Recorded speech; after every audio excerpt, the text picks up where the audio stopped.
안녕하세요. 철학인문 수강생 여러분. 자, 오늘은 4주차 첫 번째 수업입니다. 오늘은 그 2주차 과제였던 크리톤에 대해서 해설을 해드리도록 하겠습니다. 자, 원래 두 개의 과제가 있었죠. 첫 과제에서는 그 크리톤과 소크라테스의 논변을 이해하는 거였고, 또 두 번째 과제는 그것을 비판적으로 이제 고찰하는 것이었죠.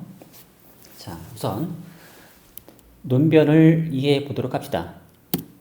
처음에 그 크리톤의 논변이 있었죠. 소크라테스가 이러저러한 이유 때문에 탈옥을 해야 한다라고 크리톤이 주장을 했었는데, 자, 크리톤은 도대체 어떤 이유에서 그런 주장을 했는지. 자, 일단 제가 과제로 제시한 문제였죠. 크리톤이 제시한 근거와 일관된 진술을 있는 대로 고르시오라고 했어요. 사실 뭐 일관된 진술이라고 하면 사실은 좀 허용적이죠. 그래서 여러분들이 원한다면 상당히 많은 걸 다 고를 수 있어요. 자, 하나씩 살펴볼까요? 우리는 남들이 우리를 어떻게 생각하는지 신경 써야 한다. 자, 많은 분들이 이 답에 응답을 했는데요. 자, 실제로 이 근거를 아주 적극적으로 활용을 했죠. 자신의 평판이 안 좋아질 것이다 라는 식의 얘기를 했고, 결국 그 평판 얘기는 뭐예요? 남들이 우리를 어떻게 생각하느냐는 거죠. 바로 그 문제를 중요하게 고려했다는 점이고요. 되게 중요한 근거 중 하나였죠. 따라서 여기 크리톤이 제시한 근거와 일관된 진술이 맞겠죠. 자, 두 번째, 그저 사는 것보다 올바르게 사는 것이 중요하다. 자, 이것은 크리톤이 제시한 근거와 일관된 걸까요? 자, 몇몇 구절에서 크리톤은 그냥 사는 것이 중요하다라는 것처럼 얘기한 부분도 있고요. 또는 소크라테스를 몰아붙일 때 보면은 당신이 그 제시한 원칙을 지켜야 하기 때문에, 다시 말해서 그 원칙을 지킨다라고 하는 건 일종의 올바르게 사는 거죠. 뭐 덕성을 길러야 한다거나 이런 식의 그것을 구현하기 위해서는 탈옥해야 한다 이런 식의 얘기를 하는 적도 있어요. 따라서 그저 사는 것보다 올바르게 사는 것이 중요하다라는 얘기가 크리톤이 제시한 근거와 비일관된 건 아닐 수 있습니다. 그래서 이 답은 뭐 이렇게 아닐 수도 있고 저럴 수도 있고 틀릴 수도 있고 맞을 수도 있고 애매한 그런 진술이고요. 그러니까 크리톤이 여러 가지 근거를 제시하기 때문에 어떤 근거를 보게 되면 그저 사는 게 더 중요해 보이는 것처럼 보일 수가 있고요. 크리톤이 제시한 또 다른 근거를 보게 되면 그건 또 올바르게 사는 게 중요한 것처럼 느껴질 수도 있어요. 자, 이건 그래서 여러분이 어떤 근거를 고려했느냐에 따라서 왔다 갔다 할 수가 있는 것 같고요. 세 번째, 우리는 신의 뜻에 따라 행동해야 한다. 자, 이 부분에 대해서는 거의 대부분이 이제 답으로 인정을 하지 않았네요. 실제로 뭐 신과 관련된 얘기를 거의 한 적이 없었죠. 자, 그 다음에 그래서 뭐 일관되지 않은지 판단하기조차 좀 어려울 수가 있고요. 자, 그 다음에 소크라테스가 잠시만요. 요거부터 먼저 보죠. 소크라테스가 탈옥하지 않는 것은 부모로서의 책임을 지지 않는 것이다. 자, 이런 얘기 했었죠. 낳아놓고 내팽개치면 어떡하냐라는 식의 얘기가 있었고, 아주 중요한 근거로 사용됐었죠. 그래서 많은 분들이 이걸 크리톤이 제시한 근거와 일관된 진술로 골라주셨고요. 잘 하셨어요. 고르지 않은 사람은 뭐죠? 그러면 제가 봤을 때 요답을 고르지 않은 사람은 아주 문제가 있는 거예요. 글을 제대로 읽지 않은 겁니다. 한번 여러분이 과제를 할 때 글을 제대로 읽었는지 반성하시기 바라고요. 자, 그 다음에 소크라테스에 대한 재판은 절차적으로 적법하지 않았다. 자, 61.4%가 여기에 응답을 했네요. 근데 이게 애매합니다. 이게 많은 사람들이 이거 헷갈렸다는 거죠. 자, 제가 봤을 때 이것은 크리톤이 제시한 근거와 일관되다라고 보기는 어려워요. 저는 제가 여러분들이 응답하길 바랬을 때는 여러분들의 과제에서 이 답은 요 선지는 여러분이 고르지 않기를 바랬던 선지입니다. 물론 일관된 진술이라는 요 질문 자체가 상당히 좀 허용적이기 때문에 크리톤은 이러저러한 그 근거를 제시하면서 소크라테스에 대한 재판이 절차적으로 적법하지 않았다라고 생각했을 수도 있죠.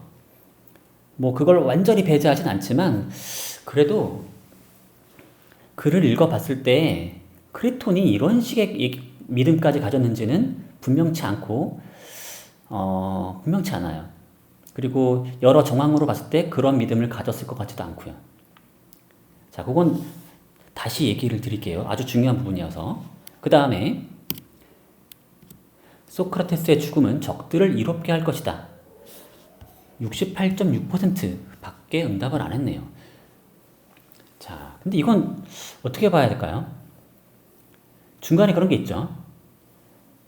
당신이 탈옥하지 않고 여기서 죽음을 맞이하는 건 오히려 적들이 바라는 것이다 라는 구절이 있어요. 그걸 생각했을 때 이 주장, 소크라테스의 죽음은 적들을 이렇게 할 것이다 라는 것이 크리톤이 제시한 근거와 일관된 거라고 봐야겠죠. 따라서 이 선지를 68.6% 밖에 응답하지 않았다는 건 상당히 문제가 있는 겁니다. 많은 분들이 글을 요 구절을 빼먹고 읽었다는 거죠. 아니면 잘못 이해했거나. 자, 이 부분에 대해서 제대로 보지 못하신 분들은 다시 한번 글을 읽어보기 바랍니다. 자, 그 다음에 사후세계는 없으므로 소크라테스는 가능한 현재의 삶을 즐겨야 한다. 자, 이와 관련된 얘기가 별로 없기 때문에 자, 이런 식의 얘기를 크리톤이 믿었는지 안 믿었는지, 크리톤이 제시한 근거와 일관되는지 아닌지를 판단하기 상당히 어렵습니다. 그냥 넘어가 보도록 할게요. 그 다음에 아테나이는 옳지 못한 나라이다. 자, 이런 얘기를 직접적으로 한 적은 크리톤이 없어요. 하지만 이와 관련된 얘기가 좀 있죠. 재판에 대해서 불만을 토로하는 얘기도 있고, 또는 소크라테스가 하는 얘기에 대해서 거기에 응답하는 것도 있어요. 사실은 제가 요 질문에 대해서는 여러분이 크리톤이 제시한 근거와 일관됐다라고 답하길 좀 기대했어요. 사실 근데 이거 찾기가 상당히 어렵습니다.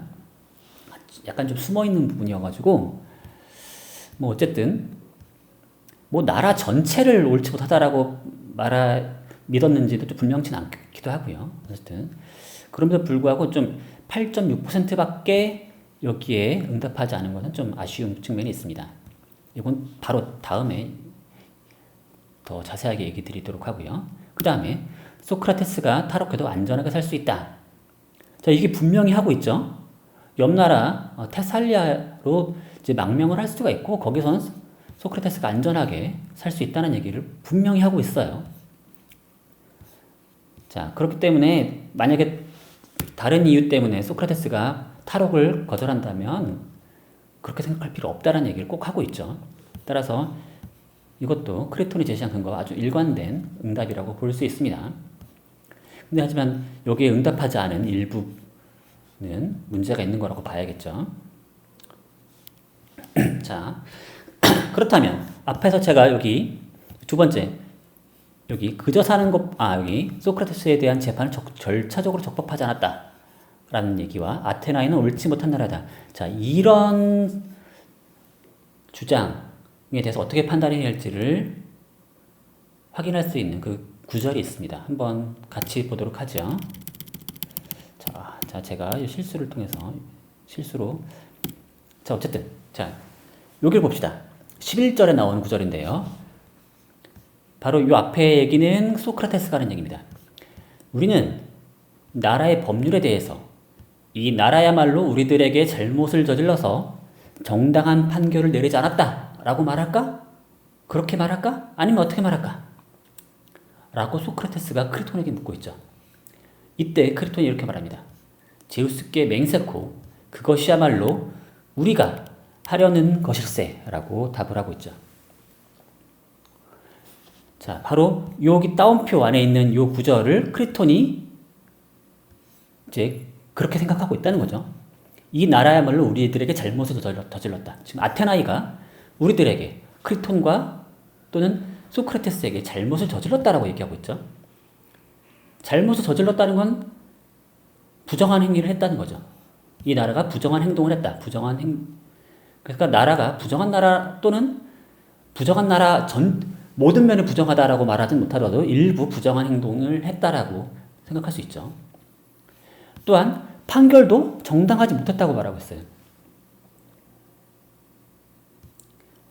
따라서 판결에 대해서 부당하다고 이제 승복하지 않는 그런 입장을 보이고 있죠. 따라서 탈옥은 정당하다라는 식의 믿음까지도 가지고 있는 것 같아요. 크리톤은 단지 그냥 이 마음에 안 들어서 도망치자 또는 우리가 죽을까봐 비겁하게 도망치자 이런 식의 얘기를 하는 게 아니라 어떤 의미에서는 뭔가 이 나라가 우리가 부당한 해를 끼쳤고 우리는 무고하다라는 거고 그렇죠. 정당하지 않은 판결 때문에 우리가 피해를 입었기 때문에 우리는 그에 승복할 필요가 없다라는 거고 따라서 탈옥은 부정한 행동이 아니다라는 식의 입장을 가지고 있는 것처럼 보입니다.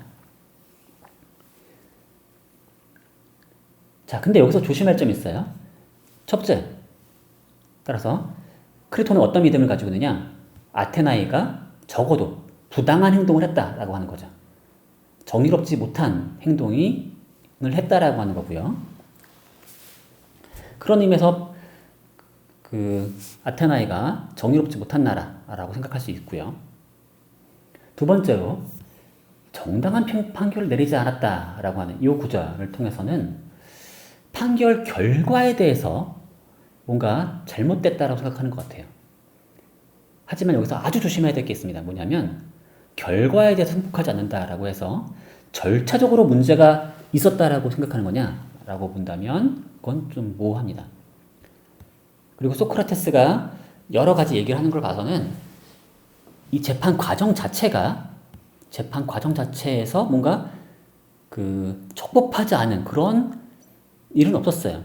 모든 아테나의 법률에 따라서 이루어진 재판 절차였던 거고 그 재판 절차에 따라서 쭉 진행이 됐고 거기에 대해서 소크라테스가 자신의 변론도 하고 그리고 결과적으로 이제 사람들이 표결을 해서 사형 선고를 받았던 거죠. 따라서 판결 자체에 대해서 이게 부당한 판결이다라고 크리톤이 믿긴 하지만 그렇다고 해서 절차적으로 문제가 있었다라고 크리톤이 믿느냐라고 하는 것은 이제 다른 문제라는 거죠. 그리고 소크라테스가 하는 그 말을 봤을 때 크리톤 역시도 절차를 문제 삼는 것 같진 않아요. 그런 의미에서 여기서 보면은 아테나이는 옳지 못한 나라이다라고 하는 믿음을 크리톤은 가졌을 가능성이 매우 높아요. 하지만 재판이 절차적으로 적법하지 않았다라고 크리톤이 믿었을 것 같진 않아요. 자, 그건 이제 제가 텍스트를 분석했을 때 이제 제가 판단하는 이제 얘기고요.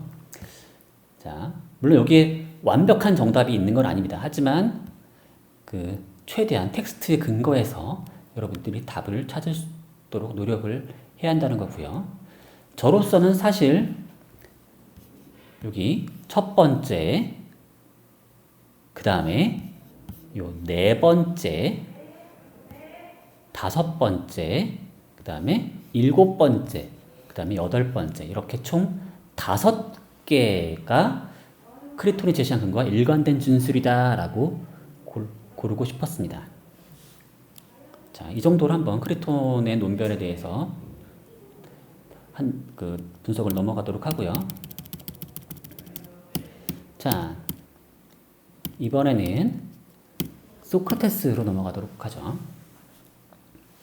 자, 소크라테스가 확립하고자 하는 원칙은 뭐냐?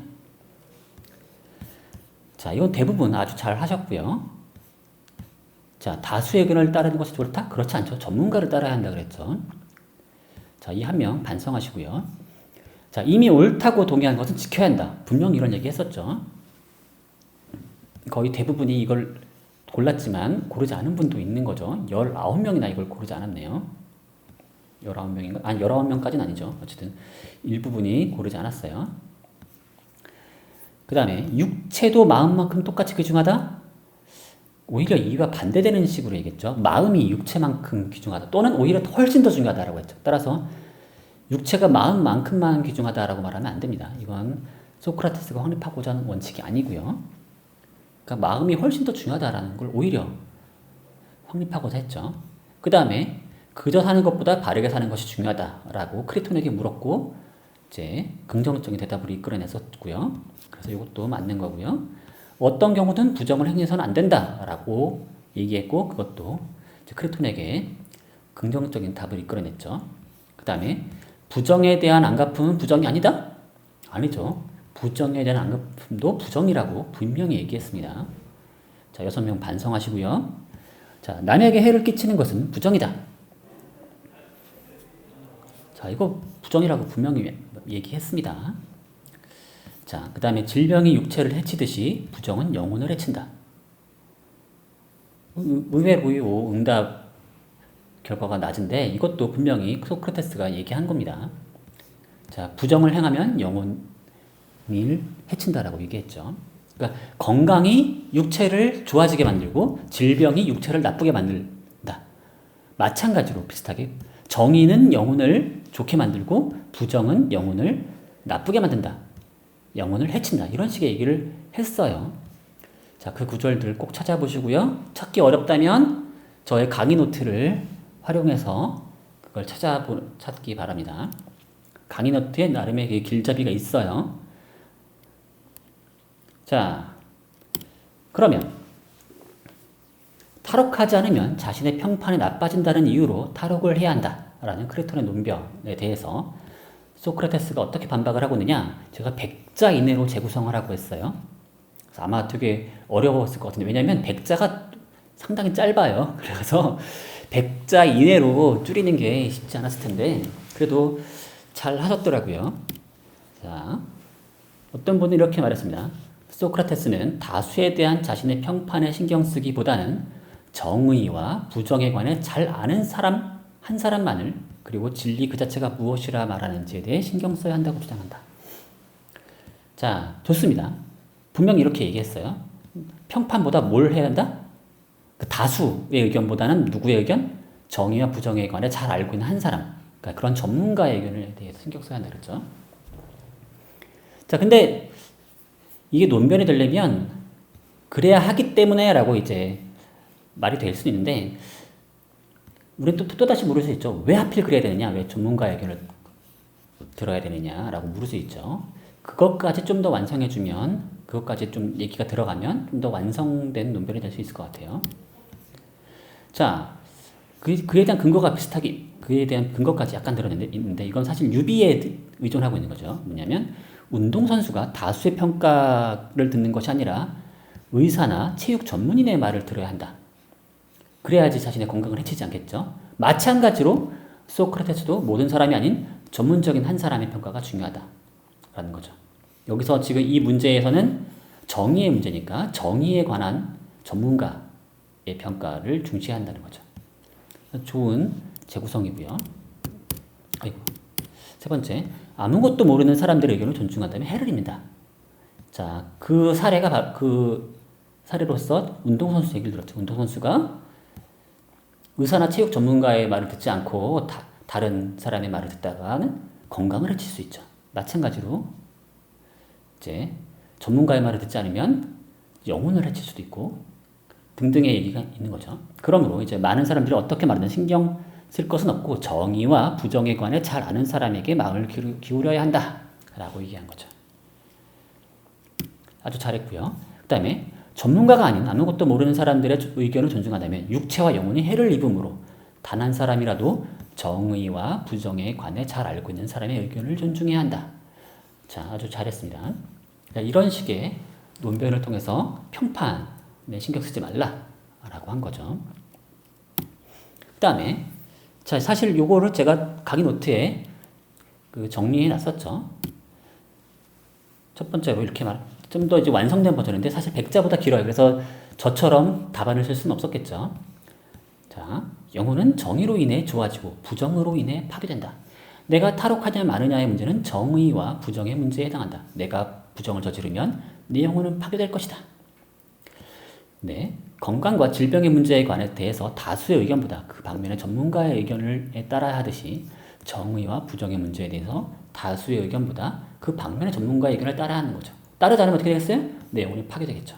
그러므로 탈옥 문제에 대해 다수의 의견을 고려할 필요가 없다라는 거죠. 자, 여기서 보조적인 논별이 필요해. 뭐냐면 이게 여기서 이렇게 넘어갈 때 사실은 유비 추론이 들어간 거죠. 건강 문제로. 자, 보조 논별인 거죠. 육체는 건강으로 인해 좋아지고 질병으로 인해 파괴된다.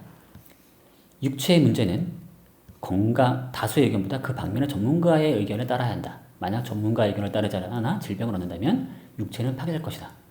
바로 이런 식의 이제 논변이 있는 거죠. 사실은 뭐 순서를 약간 바꿔서 해야 더 좋을 것 같기도 한데, 그래야지 이제 전문가 의견을 따라야 하는 것처럼 이제 탈옥 문제에서도 다수의 의견보다는 전문가 의견을 따라야 한다는 거죠. 어떤 방면의 전문가? 정의와 부정의 문제에 관한 전문가 의견을 따라야 하는 거죠. 자, 물론 이 논변이 사실 허점이 있는데 사실은 그건 뒤에서 다시 논의하도록 하죠. 자, 그러면 이번엔 10절에서 소크라테스는 크리톤에게 다음과 같이 묻습니다. 해를 입었을 경우에 그 안가품으로 해를 끼친다는 것은 대중이 주장하듯이 정당한가 아니면 정당치 못한가? 라고 묻죠. 그러니까 결국 이 질문을 통해서 크리톤에게 얻고자 한 답은 뭐죠? 정당치 못하자는 거죠. 결국 이걸 통해서 소크라테스가 확립하려고 한 원칙은 안가품으로 남에게 해를 끼치는 것 역시도 정당치 못하다라고 하는 거죠. 자, 그러면 요 얘기를 이제 3부에 적용합니다. 결국 3부에 적용한다는 건 이제 탈옥 문제죠. 자, 여기서 처음 해를 입은 것이 소크라테스라고 할 수 있어요. 지금 사형당할 위기에 처했죠, 맞죠? 그렇죠? 사형 선고를 받아서 이제 소크라테스가 해를 입긴 입은 거죠. 그렇다면 그 안가품으로 남에게 해를 끼친다면 그건 정당치 못한 일이 되겠죠. 바로 그 얘기를 하고 싶은 건데 여기서 그 안가품으로 해를 입는 건 도대체 누굴까요? 자, 여러분들 여러 답을 썼더라고요. 뭐 조국, 법률, 친구, 본인 등등등 다 얘기했어요. 다 사실 맞는 얘기입니다. 그래서 16절에 보시면 이거죠. 자기가 추악하게도 부정이나 피해 안가품을 해서 스스로 우리들에게 동의하고 서약한 것을 짓밟고 무엇보다도 해를 입혀서는 안 될 자기 자신이나 친구들이나 조국이나 우리들 법률에 대해서 해를 끼치고 도망을 간다면 이라고 얘기하고 있죠. 자, 지금 이 얘기 누가 하는 거예요? 소크라테스가 지금 법률을 의인화해서 얘기하고 있는 거죠. 지금 법률이 얘기하는 부분이에요. 법률. 여기 따옴표가 있죠. 그러니까 뭐냐면 소크라테스가 법률이라면 이런 식으로 얘기하지 않겠느냐라고 지금 크리톤에게 얘기하고 있는 부분입니다. 여기서 보면은 소크라테스가 탈옥을 한다는 건 결국 누구에게 해를 끼치는 거예요? 자기 자신이나 친구들이나 조국이나 법률에 대해서 해를 끼칠 수 있다는 거죠. 사실은 지금 이 화자가 지금 법률이라는 점에서 보게 되면은 가장 직접적으로 안가품으로 해를 당하는 건 누구예요? 가장 1차적으로 안가품을 당하는 것은 바로 법률이에요. 법률. 그리고 그 법률에게 해를 끼쳤기 때문에 소크라테스는 무슨 짓을 한 거죠? 무슨 짓을 저지른 거죠? 정의롭지 못한 행동을 한 거죠. 부정을 저지르는 거예요. 따라서 소크라테스도 그걸 통해서 영혼이 해를 입겠죠. 바로 그런 식으로 또는 이제 조국도 바로 그런 거고 친구들도 그 영향으로 이제 친구들도 여러 가지 해를 받을 수 있겠죠. 조사를 받을 수도 있고 등등등 이런 식의 이제 피해를 여러 방면에 입힐 수 있다는 거고요. 사실 제가 가장 의도했던 답은 누구겠어요?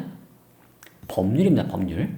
딱 요 안가품으로 해를 딱 끼친다 라고 하는 그 직접적 대상인 거죠.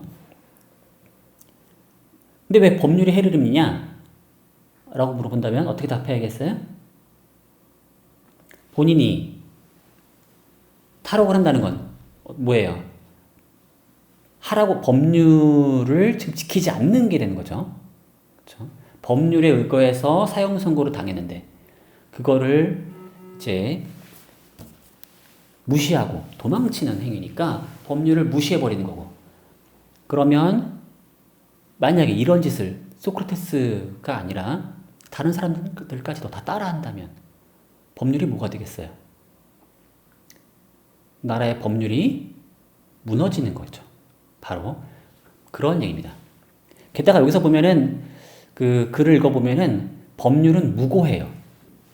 그래서 더욱더 죄질이 안 좋은 거죠.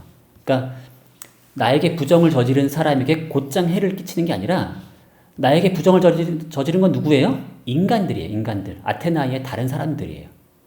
다른 사람들이 소크라테스에게 부정을 저지른 거죠. 법률에겐 잘못이 없어요. 소크라테스가 얘기하는 바에 따르면. 따라서 무고한 법률에게 소크라테스가 해를 끼치는 거기 때문에 더욱더 이제 잘못된 행동이라고 소크라테스는 얘기하고 있는 겁니다. 자, 그리고 소크라테스는 이제 법률 얘기를 계속하고 있는데 매우 중요한 부분이기 때문인 거죠. 이때 법률을 지키지 않는 것이 매우 큰 문제라고 얘기하기 위해서 이제 법률을 무언가에 빗대서 얘기하고 있습니다. 그게 누구냐? 부모일까요? 시민의 뜻일까요? 신의 뜻일까요? 자, 여기서 보시면 많은 분들이 제대로 답을 했네요. 부모라고 답을 하고 있죠. 근데 정답률이 그렇게 높진 않네요. 65.7%밖에 안 돼요. 아주 중요한 부분임에도 불구하고 여러분들이 책을 한 35%에 달하는 수강생들은 글을 제대로 읽어내지 못한 겁니다. 안타까운 일이고요. 다시 한번 꼭 읽어보시기 바랍니다. 절대로 신의 뜻이 아니에요. 법률은 신의 뜻을 빗대고 있는 게 아니고요. 부모에 빗대고 있어요. 자, 다음 구절 한번 보죠. 지금 여기서 보면은 그렇다면 생각해 보겠소 소크라테스라면 아마 나라의 법은 말할 것을. 그러니까 지금 나라라면 나라의 법이라면 이런 식의 얘기를 할 수 있다는 거죠. 우린 그대를 낳고 키우고 가르쳐서 우리가 할 수 있는 모든 아름다운 것을 그대에게도 국내 다른 모든 사람들에게도 나누어 줬다. 이런 식의 얘기라고 하죠. 그대를 낳고 키워주고 이제 그 다음에 보면 즉 당신이 만약에 나의 명령을 따르지 않는다면 복종하지 않는다라면 세 가지 의미로 부정을 저지르는 거다. 즉 어버이인 우리들에게 복종하지 않기 때문이며 또한 키워준 우리들에게 복종하지 않기 때문이며 그리고 또 우리들에게 복종하겠다고 동의를 해놓고도 복종하지 않고 그렇다고 해서 우리들이 하는 행위에 뭔가 잘못된 점이 있다면 우리들을 설득하지도 않기 때문일세 라고 말하고 있죠. 자, 여기서 처음 두 구절을 보시면 보죠. 어버이인 우리들에게 복종하지 않고 또 키워준 우리들에게 복종하지 않았다는 거죠. 지금 법률이 누구와 비슷한 거예요? 부모와 비슷한 역할을 했다는 거죠.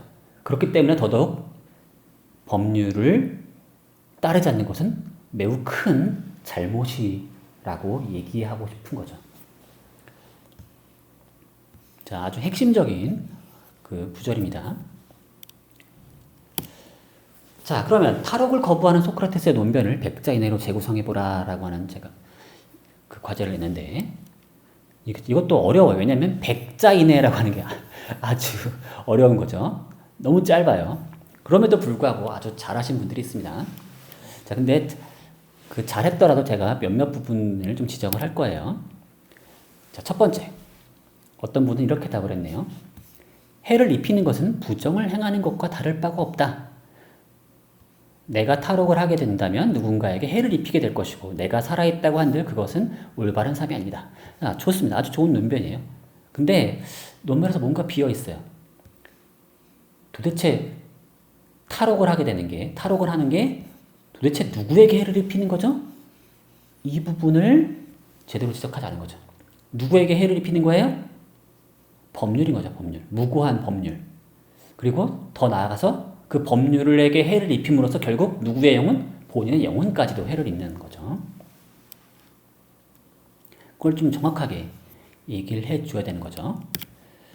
자, 두 번째, 탈옥을 하는 것은 국가의 법에 해를 끼쳐 부정을 저지르는 것이고, 자, 이분은 바로 해를 끼치는 대상을 정확하게 지적을 했네요. 그 다음에 부정을 저질러 살아가는 것보다는 부정을 저지르지 않고 죽는 것이 낫다. 예, 좋습니다. 그 다음, 아테네는 나의 고향이자 나의 조국이다. 어떻게 나를 키워준 나라의 법률을 부정하고 탈옥할 수 있겠느냐. 나를 키워준 부모를 버릴 수 없듯이 나라를 버리고 탈옥할 수는 없다. 라고 하는 거죠. 좋은 논변이에요. 실제로 이 법률을 이제 자신의 부모, 자신을 키워준 나라, 자신을 키워준 부모처럼 빗대서 논변을 펼쳤었고, 부모의 명령을 거역하는 건 나쁜 것이다 라고 얘기했던 거고, 법률을 부정하고 그래서 탈옥할 수 없다 라고 하는 거죠. 자, 물론 약간 좀 여기에 단서 조항이 좀 있긴 있었어요. 사실은 단서 조항이 있는데 그런 점이 없는 건 약간 아쉬운 부분이 있고요. 그 다음에 어떤 일이든 정의보다 더 중요하게 여겨서는 안 된다. 국민으로서 생활에 간다는 것에 동의했으며 추방보다 사형을 택한다고 말했으므로 탈옥하는 것은 조국에 대한 서약과 동의에 어긋난다는 거죠. 자, 맞아요. 자, 요 논변은 바로 앞에 논변을 좀 보충해 줄 수 있는 그런 논변이 됩니다. 뭐냐면 부모를 무조건 부모의 명령을 무조건 따라야 하느냐? 그런 건 아니에요. 사실은 자신이 동의하지 않는 명령이라면 어떻게 해야 돼요? 부모를 설득하려고 노력해야 한다는 거죠. 그런 얘기가 있었어요, 사실은.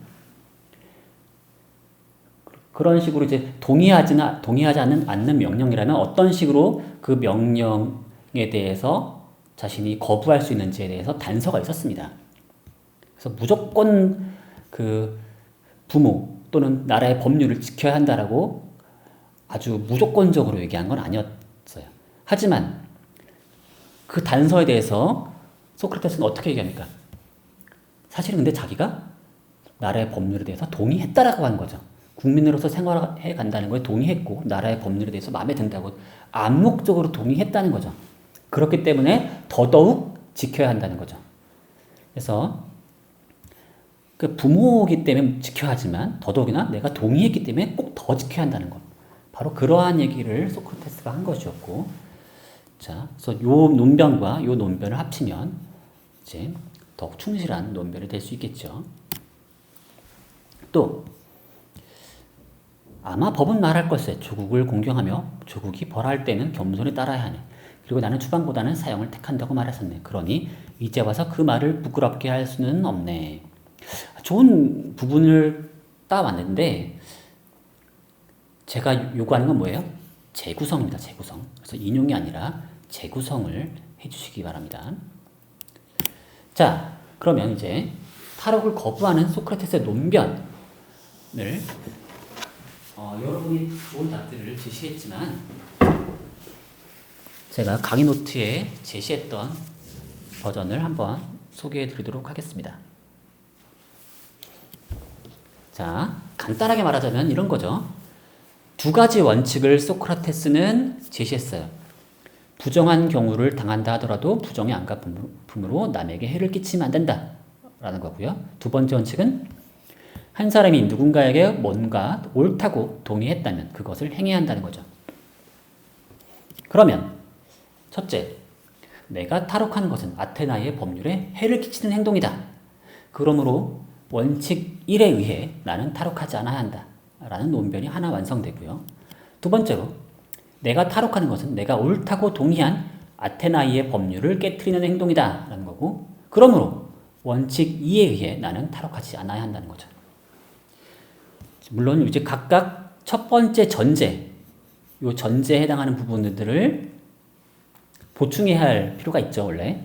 도대체 이게 어떻게 내가 탈옥하는 게 법률에 해를 끼치는 행동인지에 대해서 보충할 필요가 있고요. 그걸 보완할 필요가 있고, 도대체 내가 언제 동의했냐? 라고 하는 문제가 있죠. 자, 그 부분을 이제 구구절절히 소크라테스는 길게 얘기하고 있는 거죠.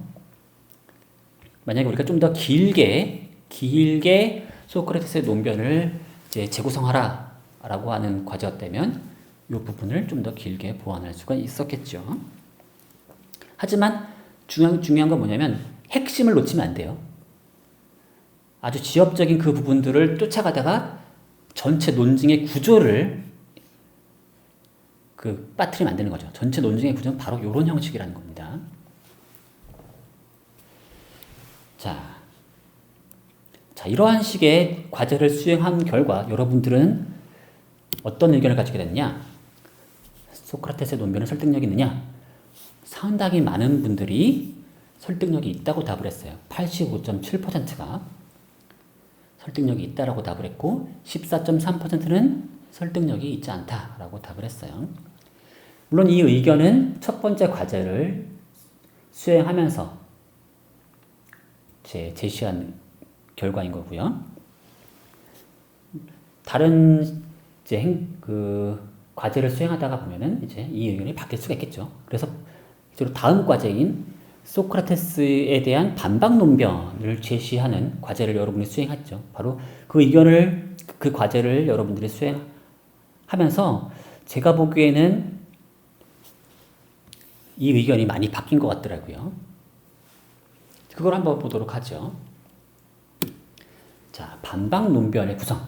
제가 두 가지 방식으로 제안을 했어요. 첫 번째는 소크라테스의 탈옥이 소크라테스 본인이 제시한 원칙을 훼손하지 않는다라는 논변을 구성해 보라고 했던 거죠. 두 번째는 애초에 원칙 자체가 소크라테스가 제시한 원칙 자체가 받아들일 만한 원칙이 아니다라고 하는 그런 논변을 제시해 보라고 하는 거죠. 자, 사실은 1번이 2번보다 어려워요. 왜냐면 1번은 제약 조건이 너무 많거든요. 소크라테스가 제시했던 원칙들을 하나도 훼손하지 않으면서 탈옥이 그 원칙을 위배하지 않는다는 걸 보이는 게 그렇게 쉽지가 않아요. 물론 이걸 성공한다면 아주 좋은 점이 있어요. 뭐냐면 소크라테스를 아주 쉽게 설득할 수 있을 거예요. 그 점이 아주 강점이 됩니다. 자, 1번은 사실 만들기가 어려워요. 1번은 결국 소크라테스의 내부적인 원칙을 고스란히 다 지켜가면서 소크라테스를 반박하는 거니까 제약 조건이 아주 많고, 하지만 이걸 훌륭하게 해낸다면 소크라테스를 아주 잘 설득할 수 있을 겁니다. 자, 그리고 두 번째는 오히려 좀 쉬울 수가 있어요. 오히려 쉬울 수 있는데, 근데 이 원칙 자체가 그렇게 받아들일 만한 원칙이 아니다라고 하는 걸 보이긴 오히려 쉬울 수 있지만, 그걸 통해서 결과적으로 이제 탈옥 문제를 이걸 가지고 탈옥 문제에 다시 재적용을 하는 게 또 어려울 수가 있어요. 그러니까 뭐냐면 소크라테스의 원칙이 좀 수정될 필요가 있다라는 걸 보이죠. 보이고 나면 수정된 원칙에 의거해서 다시 한번 탈옥 문제를 생각해 봐야 하는 거죠. 그 부분이 좀 어려울 수가 있고요. 또한 그러면 그 새로운 누구나 받아들일 만한 새로운 원칙을 또 제시해야 되는 건데 그것도 어려운 문제가 될 수도 있고요. 자, 어쨌든 근데 여러분 과제를 보니까 어쨌든 제가 여러분에게 부여한 과제 내에서는 1번이 2번보다 분명히 어렵다는 걸 좀 분명히 느낄 수 있더라고요. 상당히 어려워한 것 같았어요. 자, 먼저 한번 보죠. 당신이 탈옥하더라도 법률에 해를 끼치는 건 아닙니다. 자, 누군가에게 해를 끼치면 안 된다 그랬죠. 그렇죠? 바로 그 원칙을 우리가 함에도 불구하고 탈옥이 법률에 해를 끼치는 건 아니라고 한다면, 누군가를 해를 끼치는 게 아니라고 한다면 탈옥이 허용될 수 있겠죠. 바로 그런 식의 논변을 만들어 보려고 하는 겁니다. 자, 여러분들이 어떤 답을 했느냐? 이 법률 자체가 해롭기 때문에 법률에 해를 끼치는 것은 아닙니다 라고 답을 했네요. 자, 근데 안가품도 부정이라는 원칙, 그를 한번 고려한다면 이걸 손쉽게 제시할 수 있을 것 같진 않아요. 그러니까 좀 얘기가 더 길어져야겠죠.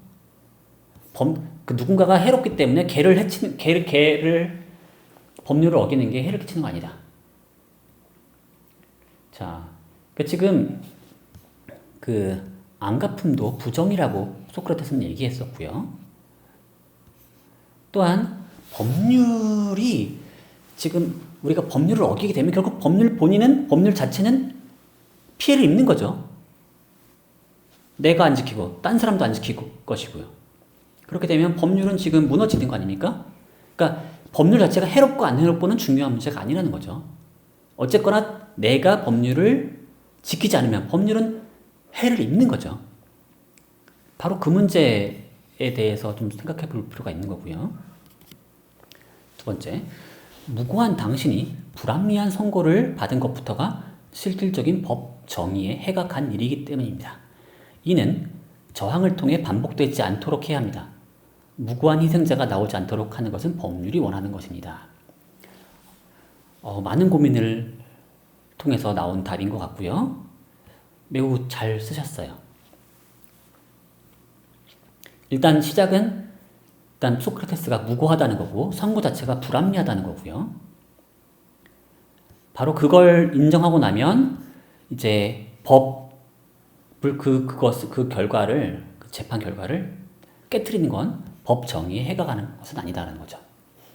지금 정의를 우리가 우선 지켜야 한다는 원칙 호소에서 보면은 원칙을 지키게 되면 그 무고한 경우에는 그 법을 지키지 않을 수도 있다.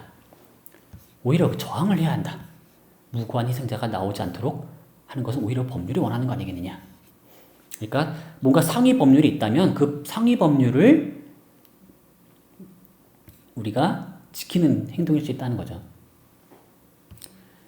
자, 그런데 여기서 심각한 문제가 하나 있어요. 아주 골치 아픈 문제가 있죠. 소크라테스가 무고하다거나 그 선고가 불합리하다는 건 어떻게 할 수 있죠? 혹시 소크라테스가 지금 소크라테스가 무고하다는 그런 생각은 소크라테스 본인의 아집일 수가 있죠. 또는 소크라테스에 대한 사형 선고가 불합리하다는 것은 결과에 대한 불만일 수 있죠. 결과 자체가 아주 불만스러워요. 내가 어떻게 사형을 당해? 말도 안 돼. 하지만 그 선고가 불합리하다는 것은 도대체 어떤 기준을 가지고 판단해야 되는 거죠? 만약에 이 재판 절차 자체가 법률에 의거해서 차근차근 모든 절차가 법에 의거해서 이루어진 것이라면 그게 불합리하다고 어떻게 말할 수가 있어요? 잘못된 거라고. 결과만 가지고 그런다는 건 어쩌면 그거는 내로남불일 수가 있는 거죠. 평소에는 재판에 대해서 누군가가 사형 선고를 당하는 거에 대해서 아무런 얘기도 안 하다가 갑자기 본인이 사형 선고를 당하니까 이건 뭔가 문제가 심각해 라고 얘기하는 것. 이거 내로남불 아닙니까? 이게 내로남불이 아니라는 걸 어떻게 보일 수가 있죠? 자, 이걸 해결해야 하는 것이 아주 심각한 문제가 됩니다. 자, 불복종 중요하죠. 저항 아주 중요합니다. 그리고 이런 아이디어가 현대 민주주의에서 중요한 것으로 채택이 되어 있죠. 근데 그 저항이나 불복종은 단서가 있어요. 단서가 있어야 돼요. 아무 때나 허용되지 않죠. 자, 그때 내가 저항할 때, 내가 불복종할 때는 정의고 남이 불복종할 때는 떼쓰는 거다? 이런 식의 생각을 어떻게 막을 수 있느냐? 그러려면 뭔가 좀 더 보편적인 기준이 있어야 될 것처럼 보입니다. 자, 아주 심각한 그런 아주 어려운 문제가 여기에 하나 들어있는 거라는 걸 여러분 아주 명심하셔야 되고, 이 문제는 앞으로도 그 이후에 이제 정의에 관한 문제에서 다시 한번 다루게 될 겁니다. 자, 그 다음 당신이 한 가지의 법률을 어긴다고 해도 대부분의 사람들은 그 법률을 어기지 않고 지키려고 노력할 것이기 때문입니다. 라는 거죠. 자, 내가 탈옥하는 것이 법률에 해를 끼치는 것이다. 라고 하는 소크라테스의 생각은 뭐에 의존해요? 내가 어기면 남들도 어길 테니까 법률이 해를 입게 된다는 거죠. 자, 만약에 내가 어기고 남들도 따라하지 않는다면 법률에게 큰 해가 되진 않겠죠.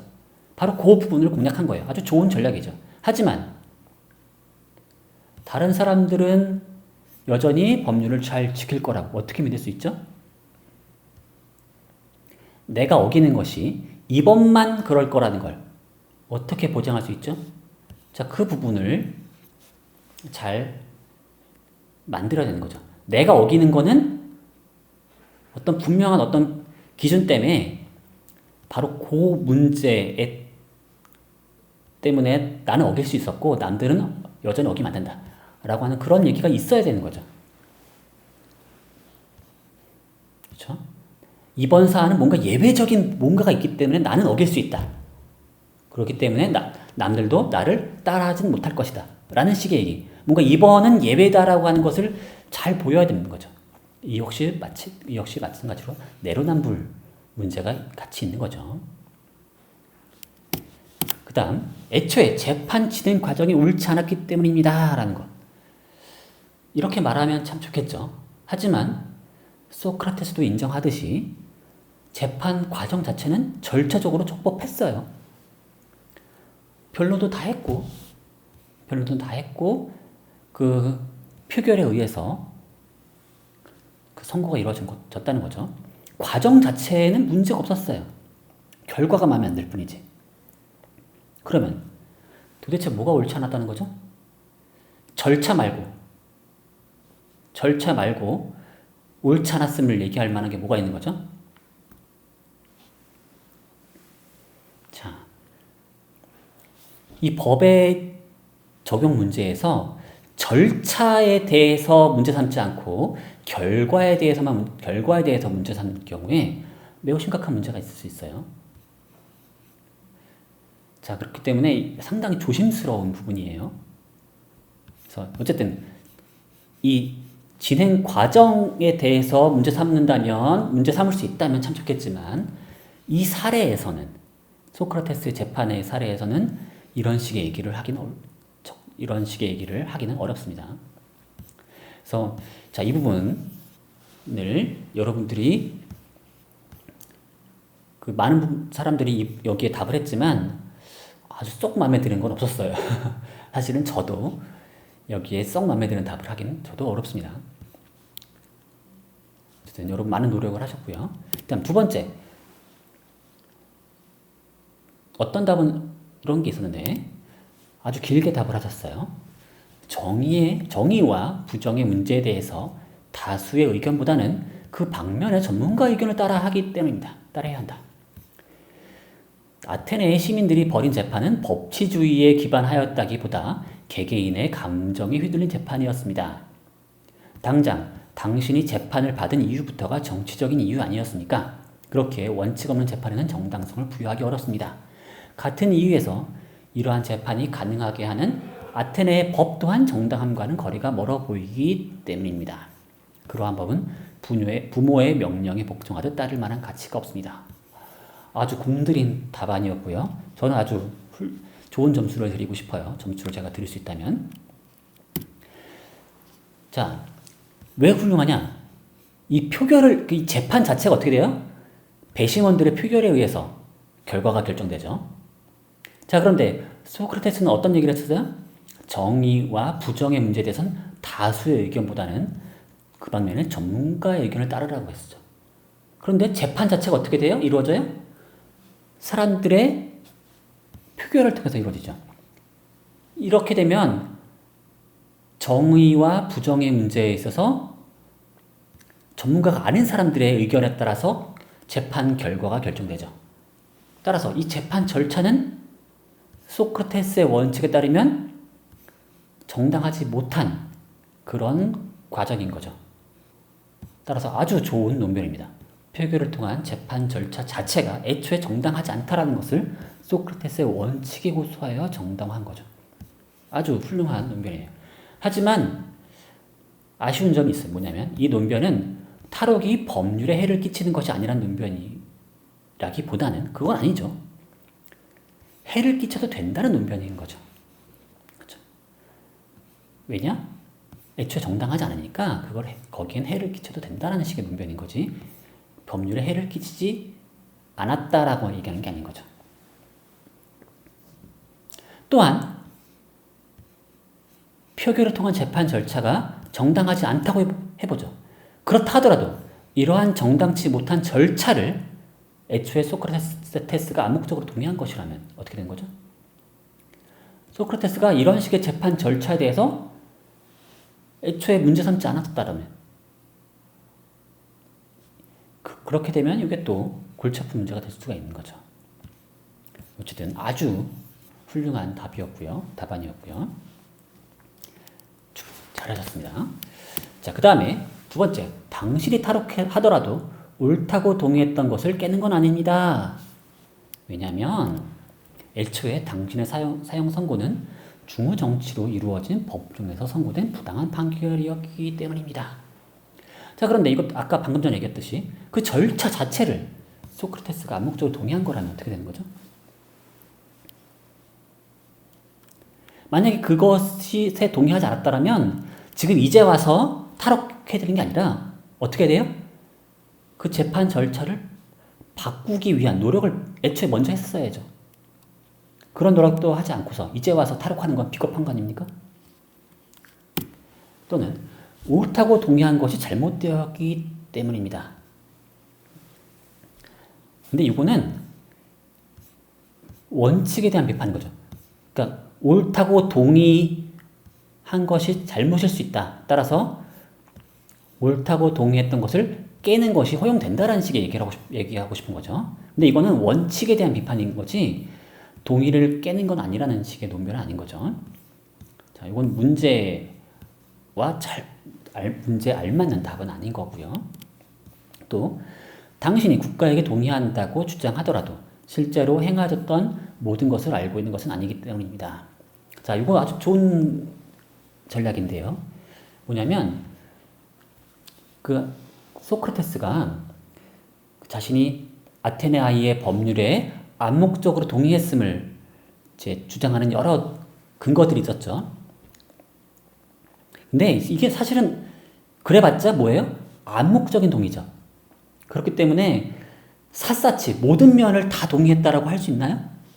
그 문제가 있는 거죠. 그 문제, 그 약한 고리를 잘 공략하고 있고요. 따라서 당신은 무슨 권리가 있느냐? 내가 그건 미처 몰랐다. 내가 그건 사실은 동의하지 않았는데 그동안 내가 잘 몰라가지고 지적을 못해줬다. 라고 할 수 있는 거죠. 바로 그런 식의 얘기를 자, 여기서는 할 수가 있는 거고요. 옳다고 동의한 것에 탈옥하지 말라는 말은 없었다. 물론 그런 식의 말을 한 적은 없죠. 하지만 그런 동의를 한 적은 없죠. 하지만 법에 동의했다면 법 자체에 동의했다면 탈옥은 그것에 위반이 될 수가 있는 거죠. 그렇죠? 그래서 이건 조심스러운 얘기고요. 또 당신이 정말 탈옥을 실행으로 옮긴다면 결국 당신에게 내려진 처벌에 대해 납득이 가지 않아서 탈옥하는 것일 텐데 당신은 자신에게 내려진 판결이 마음에 들지 않더라도 받아들여야 한다는 것에 동의하지 않았기 때문입니다. 맞아요. 소크라테스는 판결 결과에는 동의하지 않았어요. 얼마나 마음에 안 들겠어요. 정말 어리석은 사람들이 어리석은 근거를 가지고 자신을 이제 사형으로 몰아갔죠. 아마 소크라테스는 그 판결 결과에 전혀 동의하지 않았을 거예요. 하지만 재판 절차 자체에 이미 동의한 거라면 어떻게 되는 거죠? 동의했다면 결과가 마음에 안 들더라도 따라야 되는 거 아닌가요? 바로 그런 식의 논변을 소크라테스는 펼치고 있는 거고요. 그거를 이런 식의 얘기가 깰 수는 없죠. 이렇게 얘기한다고 소크라테스가 설득 당할 것 같진 않아요. 자, 세 번째, 당신이 탈옥하더라도 당신의 영혼에 해를 끼치는 것은 아닙니다. 왜냐하면 당신이 동의한 것들에 반하는 행위가 자신의 해를 끼친다고 생각하지만 이 동의한 것이 애초에 잘못된 것이었다면 소크라테스의 영혼에 해를 끼치는 것은 아니라고 생각합니다. 영혼 이전에 그 영혼에 해를 끼친다고 생각하는 행위를 생각해보면 이 부분이 해로워서 시작된 거기에 해를 끼치는 것은 아닙니다. 자, 이게 문장이 조금 어색하긴 한데 어쨌든 그 동의한 것이 애초에 잘못된 것이었다면 오히려 그 잘못된 것을 행하는 것보다는 잘못된 것을 행하지 않는 게 영혼에 도움이 될 수 있지 않겠냐는 거죠. 좋은 얘기예요. 하지만 이렇게 되면 동의한 것을 지켜야 한다라고 하는 원칙이 훼손되겠죠. 그렇죠? 다만 그럼으로써 이제 원칙이 일부 훼손되지만 정의를 행해야 한다라고 하는 원칙은 지킬 수 있겠죠. 그래서 원칙을 깨야 한다면 다 깨는 게 아니라 최소한으로 작은 원칙만 깨는 그런 전략으로서 수용 가능할 수 있습니다. 또 다음으로 부당한 판결에 대한 저항으로서의 수단이기 때문입니다. 부당함에 대한 저항은 해라고 할 수 없으며 부당함을 감수하고 넘겼을 때 사회 정의와 질서가 무너질 수 있습니다. 자신이 탈옥을 하지 않고 부당한 판결에 순응하는 것이 사회에 해를 끼치는 행동이기 때문에 이때 자신의 영혼에 해를 끼치게 된다고 할 수 있습니다. 오히려 부당함을 저항함으로써 영혼을 살릴 수 있다는 거죠. 오히려 부당함에 저항하지 않고 순응하면 오히려 그게 자신의 영혼에 해를 끼치는 거 아니겠냐라는 거죠. 자, 문제는 여기서 핵심은 탈옥이 부당함에 대한 저항이라고 할 수 있느냐 하는 거죠.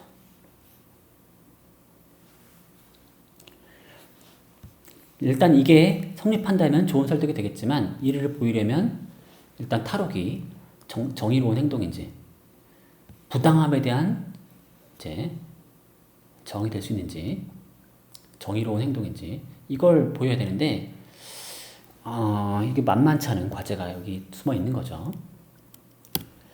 자, 결국 이걸 보이려면 핵심적인 과제가 뭐겠어요? 내가 지금 사형당하니까 부당하다. 이런 식의 지금 갑자기 본인이 사형에 처하게 되니까 자신이 지금 안 좋은 상황에 처하게 됐으니까 그때가 돼서야 이게 뭔가 부당하다라고 말하는 결국 내로남불이 될 가능성을 차단할 필요가 있고요. 그러니까 이 논변이 좋은 논변이 되려면 결국 내로남불이 되지 않기 위한 뭔가 단서가 필요하고요. 또한 본인이 법률 전체에 대해 암묵적으로 동의했다라고 하는 것을 좀 차단할 필요가 있어요. 그렇죠? 내가 동의를 했지만 완전히 내가 다 동의한 건 아니다. 일부분은 내가 동의한 건 아닐 수 있다. 라고 하는 그런 얘기가 들어있을 필요가 있어요. 바로 이런 얘기들. 내가 어떻게 법률에 대해서 암묵적으로 동의했음에도 불구하고 일부에 대해서는 동의하지 않을 수 있는지. 바로 그 부분을 잘 만들어내야만 이제 되는 거고요. 이 부분이 아주 어려운 과제고 아주 중요한 과제가 되는 거죠. 자, 이번에는 다음 문제로 넘어가는 건데 뭐냐면 원칙 자체에 대해서 한번 비판적으로 검토해 보는 건데요. 자, 해당 분야 전문가의 의견을 따라야 한다. 이 원칙 항상 바람직할까요? 자, 이 원칙 아주 비판하기 쉬운데요. 전문가라도 판단에 오류가 있을 수 있지 않겠느냐. 또는 전문가가 편협할 수도 있다라는 거죠. 그렇죠. 심지어 해당 분야 전문가의 의견이 소수 혹은 그의 이익만을 추구하는 것일 수도 있죠.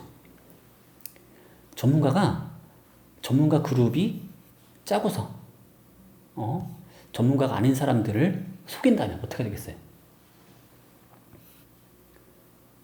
전문가들이 자신들의 이익을 위해서 행동한다면. 자, 이런 문제 실제로 벌어질 가능성이 분명히 있는 거고요. 바로 이런 문제 때문에 우리는 사실 민주주의 하는 거죠. 그렇죠? 민주주의라는 그 정치 체제는 전문가의 의견을 무조건 따른다라고 하는 생각을 버린 거예요. 그렇죠? 누군가가 알아서 잘해줄 것이다. 정치의 전문가가 알아서 해줄 것이다.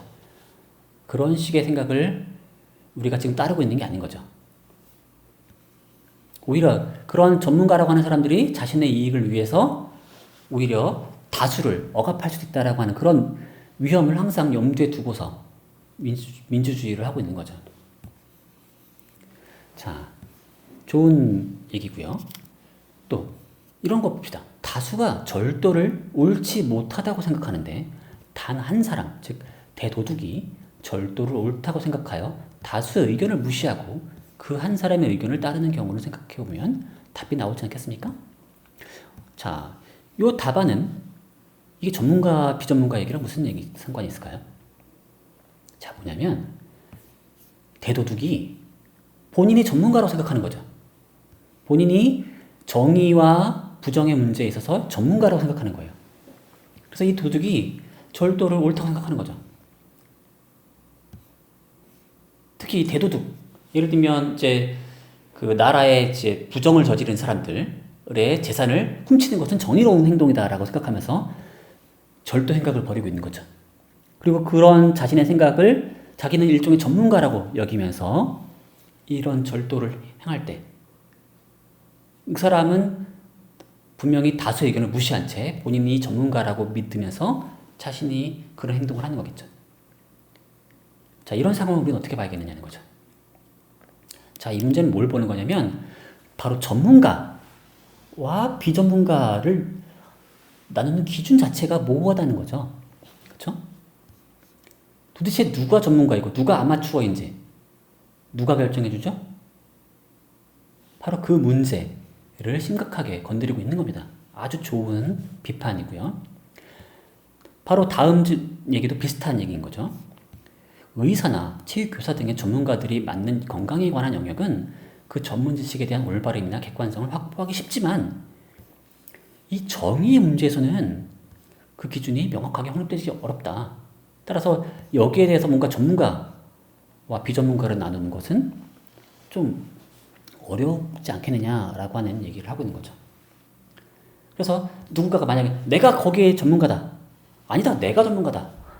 서로 의견이 불일치할 때 어떻게 될까요? 바로 그런 문제에 대해서 건드리고 있는 거고요. 아주 좋은 이제 답입니다. 비슷한 얘기인데요. 올바른 정의에 대해서는 누가 전문가이며 누구의 기준을 따라야 하는지 명확하게 확립된 게 없다.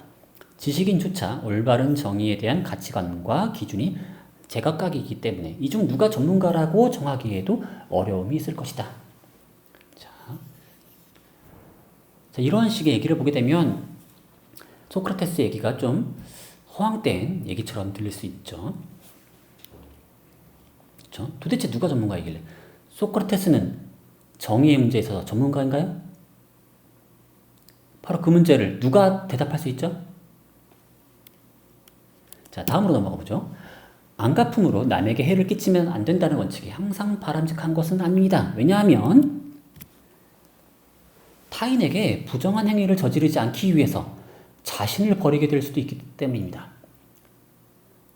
누군가를 불행하게 만들기 위해 의도적으로 지속적인 괴롭힘을 가하는 것은 나쁘지만 자신을 지키는 것에 한해서는 허용되어야 합니다라는 거죠. 그러니까 일종의 정당방위가 허용돼야 하고 정당방위라면 남을 해치는 것도 허용되는 거 아니겠느냐는 거죠.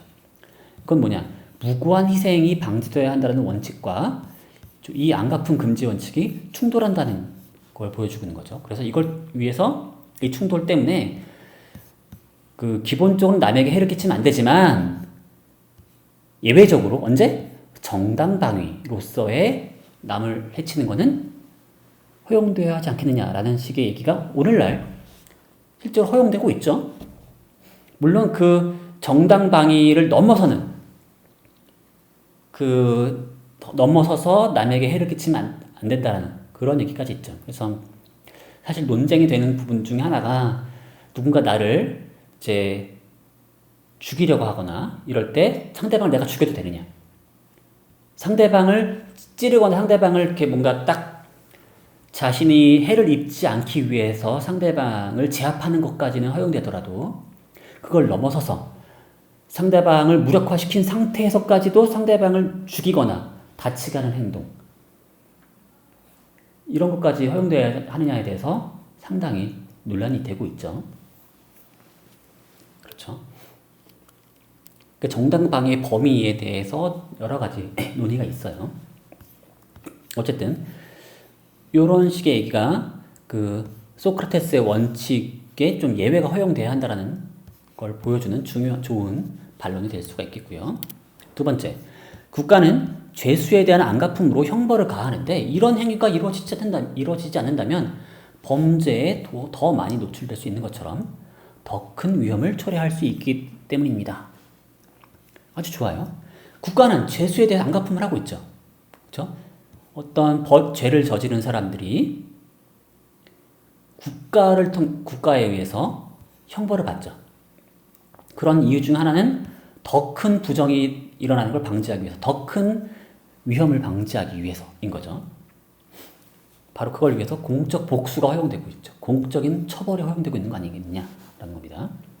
실제로 국가에 의해서는 그런 이제 처벌들이 이루어지고 있으니까 결국 남에게 해를 끼치면 안 된다는 원칙이 항상 바람직한 건 아니지 않느냐라는 걸 보여주고 있는 거죠. 물론 여기서는 지금 단서가 있어요. 직접 사적인 방식으로 복수를 하진 않고 누가? 공적인 방식으로 복수하는 것이 물론 이게 복수라고 부를 수 있을지 모르겠지만 공적인 방식의 처벌이 이루어진다는 점은 남에게 절대로 해를 끼치면 안 된다라는 식의 얘기가 와는 약간 충돌한 것처럼 보인다는 거죠.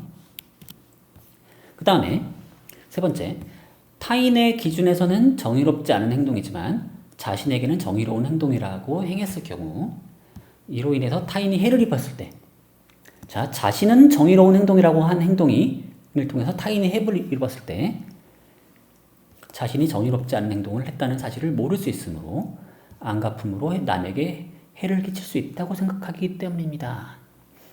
자, 내용이 살짝 좀 약간 좀 혼선이 있는 것 같긴 한데 어쨌든 정의로운 행동을 함으로써 타인이 해를 입었을 때 그러니까 모르고서 자, 이런 행동 때문에 결국 타인이 해를 입는 것과 그 정의로운 행동을 해야 한다는 원칙이 서로 충돌할 가능성이 있다라고 하는 걸 좀 보여주는 것 같아요. 이걸 좀 더 약간 다듬으면 더 좋을 것 같긴 한데 어쨌든 이 반론의 핵심은 뭐예요? 안갚음으로 남에게 해를 끼치면 안 된다라는 원칙이 정의로운 행동을 해야 한다라는 원칙과 충돌할 가능성이 좀 있는 것처럼 보인다는 거죠. 그 다음으로 만약 당신이 복종하고 따라야 하는 법률에 누군가에 의해 피해를 입으면 똑같이 되돌려줘야 한다라고 명시되어 있다면 내가 피해를 입을 때 다른 이에게 피해를 주는 것은 안갚음으로 봐야 하는 건지 법률에 따른 처벌로 봐야 할지 서로 상충하기 때문입니다. 일종의 사고 실험을 하고 있죠. 이분은 좋아요. 이 철학적인 논변을 만들 때 이런 식의 사고 실험 아주 좋은 시도예요. 만약에 법률에 이런 게 명시되어 있다. 그러면 안갚음을 통해서 남에게 해를 끼치는 것과 법률수의 원칙이 서로 충돌할 가능성이 있는 거죠. 자, 그럴 때 우리는 뭘 지켜야 되겠어요? 이런 애매성이 있는 거죠. 따라서 우리가 원칙을 세우고자 할 때 원칙끼리 서로 충돌하면 돼요? 안 돼요? 안 되죠. 따라서 둘 중에 어느 것이 더 상위의 원칙인지 그런 것들을 정할 필요가 있는 거죠. 그리고 어떤 경우에는 이것보다 상위의 원칙이 있다면 이것보다 더 지켜야 되는 상위의 원칙이 있다면 이 원칙은 안갚음 금지 원칙은 그것의 하위의 원칙으로서 상위의 원칙을 지키는 한에서만 지켜져야 할 것이 되는 것이고 따라서 여기엔 예외가 있을 수 있다는 거죠. 자, 여러분들 아주 좋은 답들 해주셨고요. 자, 마지막 세 번째, 옳다고 동의한 것을 지켜야 한다는 원칙이 항상 바람직한 것은 아닙니다. 왜냐하면 옳다고 동의한 것이 바람직한 결과를 산출하지 않을 수도 있고 시간이 흐르면서 옳다고 생각했던 것이 사실은 옳지 않은 것일 수도 있기 때문입니다. 그렇죠? 처음에 잘못 생각해서 동의했는데 옳다고 생각했는데 그게 알고 봤더니 바람직하지 않은 결과를 낳을 수도 있고 그래서 시간이 흘러봤더니 그걸 봤더니 이게 옳지 않은 것 같다라고 생각이 바뀔 수도 있는 거죠. 또 그 당시에 옳았던 것이 그것에 동의한 나 자신조차도 신이 아니기 때문에 잘못된 부분이 있을 수 있고 오히려 그것을 고치지 않는 것은 그것으로 부당하게 피해를 보는 사람을 방치하는 것이므로 해를 끼치면 안 된다는 것에도 맞지 않다. 아주 좋아요. 해를 끼치면 안 된다는 원칙을 이용해서 옳다고 동의한 것을 지키다 보면 오히려 부당하게 피해를 보는 사람이 있을 수 있다. 아주 좋은 반론이죠. 아주 좋은 논변이에요. 또 이번에는 이런 사례를 들었네요. 여자의 인권을 중요시 생각하지 않고 남자의 인권만 중요시했던 옛 원칙이 현재 여성의 인권과 남성의 인권을 동일시하게 여기는 원칙 것으로 바뀌었다. 그러니까 과거에 사실은 여성의 인권이 무시되기도 했고 여성의 참정권 같은 것도 다 무시된 적이 있었죠. 그런 옛날에 옳다고 동의했던 것을 계속 고수했다가는 바뀌지 않겠죠. 그래서 현재 생각만을 고집하고 바꾸려 하지 않는다면 더 이상의 발전을 일으킬 수 없다.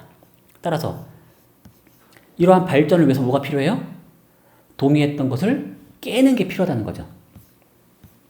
아주 좋은 논변이고 구체적인 사례까지도 나왔으니까 좋아요. 물론 여기서 단서가 있어요. 이런 식으로 생각이 바뀌었다고 막 지키지 않으면 우리의 발전을 위해서 불복종하는 것과 세상의 사회의 발전을 위해서 위한 불복종과 그냥 제멋대로 불복종하는 것과 어떻게 구별될 수 있죠? 또는 나의 변덕에 의해서 이랬다 저랬다 하는 거라면 나의 변덕에 의한 이제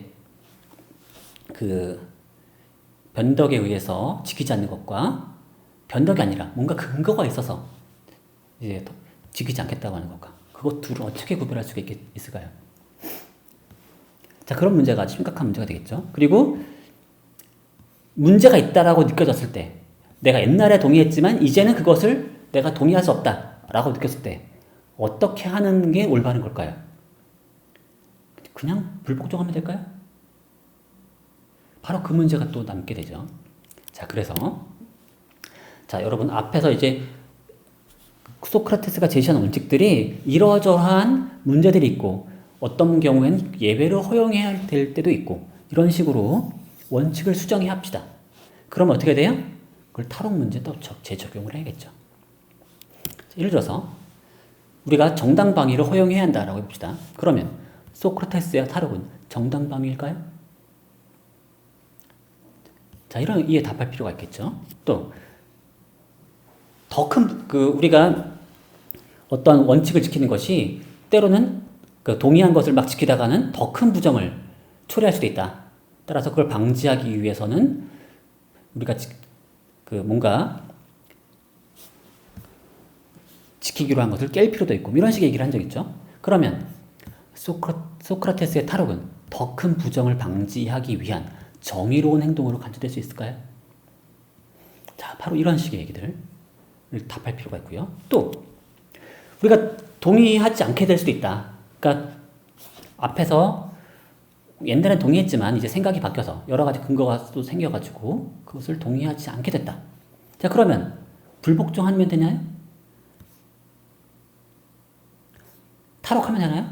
소크라테스의 탈옥은 만약에 소크라테스가 과거엔 동의했다라고 생각했지만 이제는 동의하지 않는 것으로 드러나게 된 모종의 어떤 부정한 법조항을 고치기 위한 최선의 방법일까요? 자, 이 질문에 대해서 소크라테스는 스스로 답한 게 있어요. 그동안 아무런 노력도 하지 않고 잘못했다라고 나라의 법률을 설득하려고 하지 않았다가 이제 와서 왜 탈옥하느냐, 비겁하게 이런 식의 얘기를 하고 있죠. 자, 소크라테스는 이런 식의 방법이 좋은 방법이라고 생각하지 않는 것 같아요. 더 좋은 방법이 있죠. 할 수 있다면. 어떤 방법이 더 좋은 방법이에요?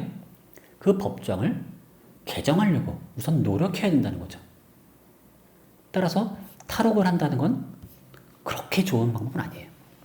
물론 이런 식의 논의가 더 진행될 수도 있죠. 뭐냐면 그런 법정을 개정하는 게 뭐 여러 가지 이유 때문에 이제 좌절됐거나 어렵거나 뭐 현실적으로 그런 것이 불가능하거나 뭐 등등등 여러 가지 근거를 들어서 탈옥밖에 없었다라는 식의 얘기도 할 수 있겠지만 그건 또 논의가 길어질 수 있겠죠. 어쨌든 자 이런 식의 얘기들 아주 우리 이제 다시 한번 논의될 필요가 있다는 겁니다.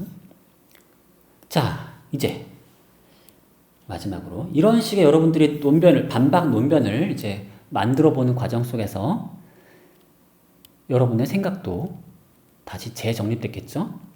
그래서 제가 물어봤죠.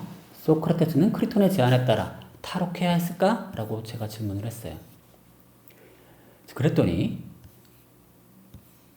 탈옥해야 한다라고 생각하시는 분이 46.9%, 여전히 탈옥하지 말아야 한다라고 생각하는 사람이 53.1%가 됐네요. 자, 이 결과는 앞서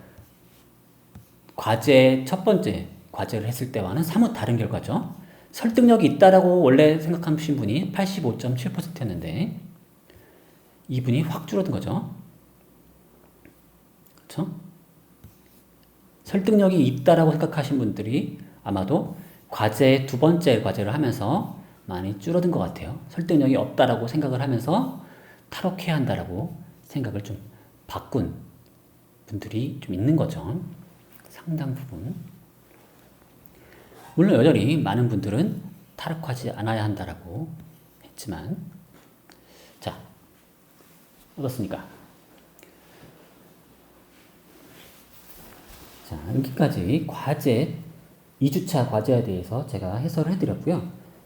자, 저의 해설을 통해서 뭐 답이 딱 있는 건 아니에요. 하지만 제가 여러분들에게 뭘 보여주려고 하는 거냐면, 이제 첫 번째, 글을 정확히 읽고 저자의 논변을 정확하게 이해할 필요가 있다는 거죠.